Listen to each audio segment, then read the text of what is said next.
घर में हथियार रखो, कुछ नहीं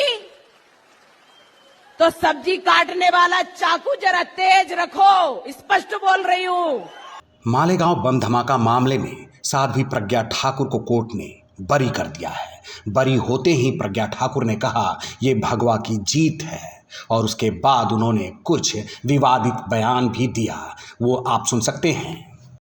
अपने घर में हथियार रखो, कुछ नहीं तो सब्जी काटने वाला चाकू जरा तेज रखो, स्पष्ट बोल रही हूं। अपने घर में हथियार रखो, कुछ नहीं तो सब्जी काटने वाला चाकू जरा तेज रखो, स्पष्ट बोल रही हूं। मालेगांव बम धमाके के केस में सभी आरोपियों को बरी कर दिया गया है। पूर्व सांसद प्रज्ञा सिंह ठाकुर, लेफ्टिनेंट कर्नल प्रसाद पुरोहित, सभी 7 आरोपियों को एनआईए कोर्ट ने बरी किया। इस केस के सभी गवाह अपने शुरुआती दावे से पलट गए थे, इसके चलते किसी को भी दोषी ठहराया नहीं जा सका। अब इस मामले में साध्वी प्रज्ञा सिंह ठाकुर का बयान आया है, जिसको आपने सुना। अब एक विक्टिम का वकील क्या कह रहा है, ये भी जरा सुनिए। 29 सितंबर 2008 को मालेगांव में बम ब्लास्ट हुआ था, जिसमें 6 लोगों की मौत हुई थी और 101 जख्मी हुए थे। आज कोर्ट ने बेनिफिट ऑफ डाउट देते हुए सारे आरोपी लोग को बरी कर दिया, पर ये क्लियर एक्विटल नहीं है। ये इसके बारे में अपील होगी, स्टेट भी अपील करेंगे, हम रिक्वेस्ट करेंगे और हम भी अपील करेंगे। पर ये एक बात तो प्रूव हुई कि मालेगांव में बम ब्लास्ट हुआ था, जिसमें इतने लोग 6 लोग मरे थे और 101 जख्मी हुए थे, क्योंकि अक्यूज नंबर 10 ने कहा था कि मालेगांव में बम ब्लास्ट हुआ नहीं, ये सारे झूठे लोग हैं, इन्होंने झूठी गवाही दी है। पर कोर्ट ने माना नहीं, बम ब्लास्ट हुआ था। तभी कोर्ट ने बोला कि उनको मुआवजा दिया जाए, मरने वालों को 2 लाख रुपए और जो जख्मी हुए थे उनको 50,000 रुपए मुआवजा दिया। सरकार का वो I can't comment on that, सरकार का क्या रोल था इसमें।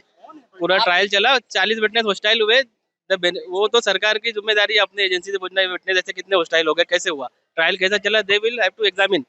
एजेंसी को एग्जामिन करे। एनआईए प्रीमियर एजेंसी, इंडिया का सबसे बड़ा एजेंसी है, होम मिनिस्ट्री के अंडर में आता है, वो भी अपने देखेंगे कैसे इतना बड़ा जजमेंट आया। ये बेनिफिट ऑफ डाउट दिया, कोर्ट ने क्लियर एक्विटल नहीं दिया है। कोर्ट ने कहा है कि बेनिफिट ऑफ डाउट देते हुए कि वो यूएपीए सैंक्शन भी कोर्ट ने बोला इलीगल है, उसका जो अथॉरिटी ने दिया था उन्होंने अपना माइंड अप्लाई नहीं किया, कुछ प्रेशर में दिया होगा। Then have to go through judgement, detail judgement देखना पड़ेगा।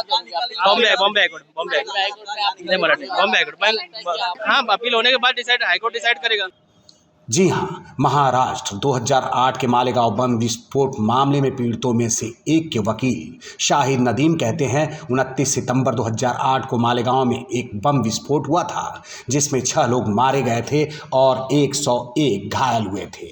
आज अदालत ने सभी आरोपियों को संदेह का लाभ देते हुए बरी कर दिया, लेकिन यह स्पष्ट रूप से बरी नहीं है। इस मामले में अपील दायर की जाएगी। आरोपी नंबर 10 ने कहा था कि कोई बम विस्फोट नहीं हुआ था, लेकिन यह एक झूठा बयान है।